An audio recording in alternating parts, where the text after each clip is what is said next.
Hey guys, welcome back. I found this video. It is from What's for Tea. Um, and it is corned beef pasties, easy Scottish recipe. So I'm really excited about this because I like cooking and recipe videos, recipe videos. And also like one of my favorite meats in general is just corned beef. I love corned beef. I love its saltiness. I love that it can like be paired with so many things and it just makes each other better. Um, and I love pastries. I love bread. So this is right up my alley. Um, so I'm gonna see if there's something that's easy enough that I could probably make here at home.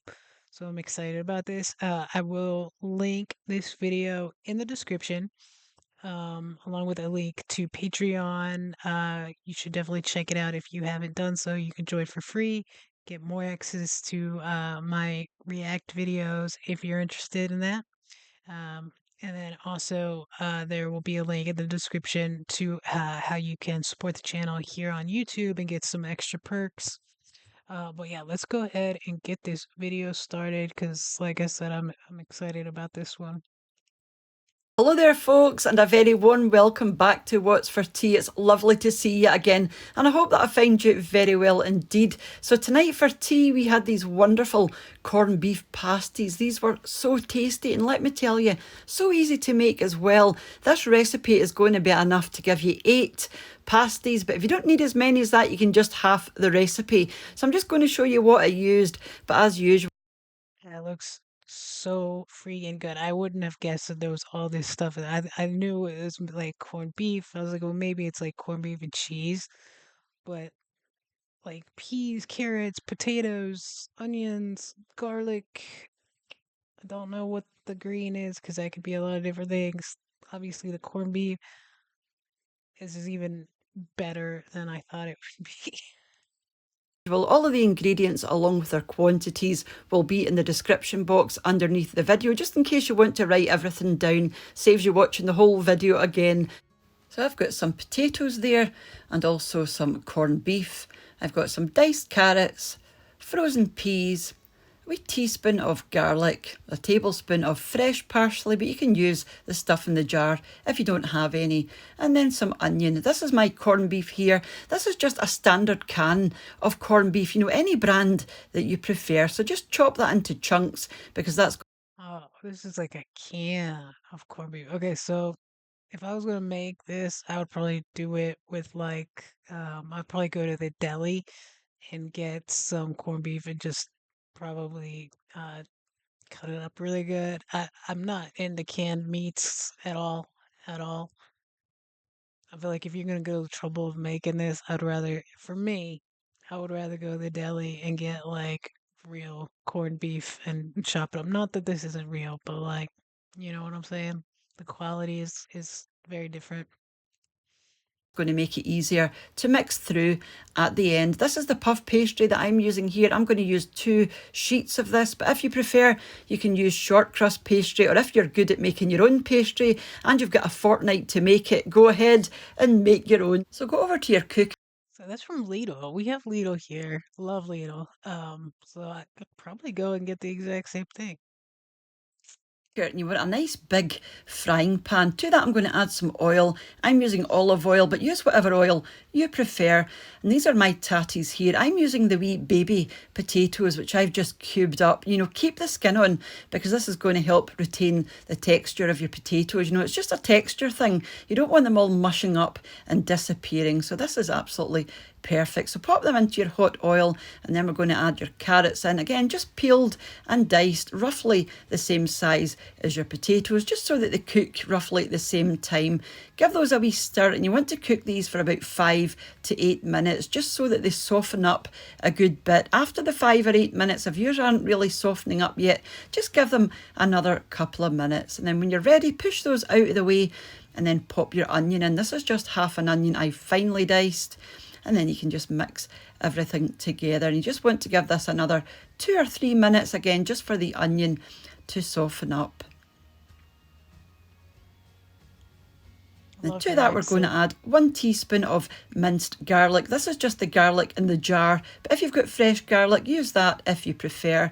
I'm going to put in a wee dash of salt and also some white pepper as well. This is just to taste, so probably about half teaspoon of each, and just give that a good stir around. Again, give this about a minute just for the flavour of your garlic to come out. Push that out of the way again, and then we're going to go in with the frozen peas just straight from the freezer. Pop those into your pan and give those a good stir around again, just to make sure everything is well combined. Give that a minute just for the peas to warm through, and then we're going to pop in the fresh parsley. But if you don't have fresh parsley, the dried parsley from the jar is absolutely fine. And again, just give this a wee stir around just to make sure everything is well combined, and give this about another minute again just for everything to mingle and warm through. So push that out the way, and the last thing we're going to do is pop in your corned beef. Like I said, do make sure it's chopped up, and that will make it easier to break up with your spoon and just warm it through. And That's that canned corned beef. It looks like dog food. It looks like food that we give the dog. I just don't like canned meats. I didn't grow up eating that other than like tuna, and maybe salmon, but that's kind of different. I feel like uh it's like I don't know. It's something. Maybe it's just all in my head. Maybe it tastes great, but I just can't do it. I couldn't do it. it will get nice and soft after a couple of minutes like this, and then you can just stir your vegetables through the corned beef, and that's you more or less done. How easy was that? And if you don't want to do pasties, you could just do the one big pie. It makes a lovely pie filling. So that's you done. So just set that to the side and let that cool whilst you're cutting out your pastry. So like I said, I am going to make 8 of these. You can use a big cookie cutter if you've got one. I'm actually going to draw around a plate with a knife, and my plate is about 4 inches in diameter, but you use whatever you prefer. You can make these any size you like. You can make 2 massive ones if you prefer. Like I said, it's completely down to you, but I did want 8 of these, so I'm using 2 sheets of this ready rolled pastry. Again, the brand is completely up to you. This one I think was from Lidl, but in my opinion, the best pastry, the best shop bought pastry is actually from Aldi, and it's absolutely wonderful. Their puff pastry, it's absolutely foolproof.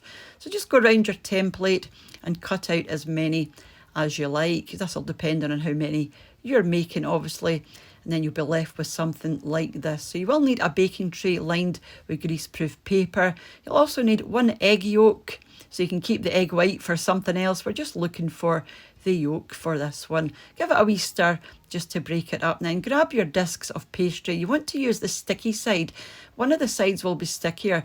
The side that was in contact with the roll of your baking paper will be slightly stickier. Make sure that's facing up the way, because it's going to make it easier to close at the end. So just pop your filling in. I would say no more than a couple of tablespoons, because you do want to be able to close these and not overstuff them. So just grab your edges and gently press them together like this. And because we're using the sticky side, you don't have to, brush egg or anything on. They will stick together quite easily. So just keep repeating that for the remainder of your discs. I'm just going to do 2 just for demonstration purposes, and I will be doing the rest of mine later on. Otherwise, this video would be a 2-hour long. I never make anything with these pastry puffs, and we have all these as well. I need to go and get some because I feel like you could do so much with these, even if you were just doing just like ham and cheese or like anything. You could make so much with that. That would be such an easy meal or something to have in the fridge to pull out and heat up and eat. Hmm. Video instead of an 8-minute video. So just pinch all of your sides together. Do it nice and slowly, because you don't want to burst your pastry and have everything leaking out. And they look like wee stegosauruses, in my opinion. And if you want to crimp the top, just do it as I'm doing here. It's really, really easy. Just push your knuckle into the wee dent there, and it's so easy to do. But unfortunately, it won't hold this shape. It'll end up looking more like a chicken breast at the end of the cooking time. But it doesn't matter. It would have been fab if they would have stayed like this, but alas, they did not. So you want to pop these into the fridge for about half an hour to get nice and stiff, for your pastry to get nice and stiff, and then get them back out after your half an hour. And you want to brush these really well with that egg yolk. Do give them a nice even coating. Take the time just to do it properly, because this will give you a lovely brown glossy appearance all over. So this is ideal. Then all you have to do now is pop these into the middle of your oven for about 25 minutes, or gas mark 5 or 190°C, and they will come out looking something like this. Now, if your pasties are getting too brown on the top and your pastry underneath isn't quite cooked yet, just cover them in foil so that the tops don't brown too much, and that will prevent them going too dark. But I was really happy with these. Like I said, really disappointed they didn't hold their shape in the oven. Mr. What's for Tea said they look like chicken fillets, and they actually do look a bit like chicken breasts, sorry. I'm just going to pull one open just to let you see what they're like inside, and they were so tasty. Now, we would typically have chips with something like this, but I had some potato croquettes there, so we just had a couple of potato croquettes on the side. And of course, we've got to have baked beans with anything with pastry, as you'll know by now. These are just the Aldi baked beans. I think the brand is Coral or Coral, something like that, but whatever brand you prefer. But definitely recommend baked beans with them. So thank you very much for watching if you're leaving at this point, and a huge thank you to the supporters of the channel. That was great. Yeah, I need to get some of those puff pastries. And I'm sure that corned beef for that. I think there are sometimes that you want to use something else. So maybe the canned is just better with that. Um, but I feel like you could get those puff pastries and make so much stuff, and it would be such an easy meal to pull out. We just don't like, I feel like we don't use puff pastries for a ton of stuff except for like stuff at the bakery that's usually more like fruit in it. But you could have, I mean, like obviously it's works for savory stuff too. So yeah, next time I go, I'm going to definitely get some of those and try some stuff out, I think. So if you guys know any recipes, or you have suggestions of what you've had or you make, let me know like what you would put in yours. Because I bet that it's just so much you could do.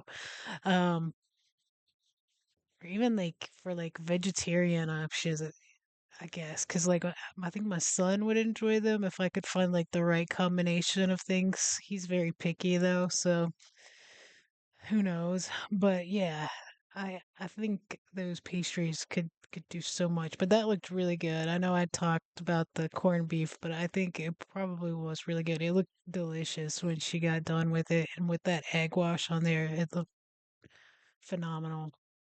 But that was a great video. I didn't realize we had watched one of her videos before, and it was great. I'm gonna do it right now. I'm gonna subscribe to her because I really enjoy her videos. Let me know if you guys enjoy watching these as well.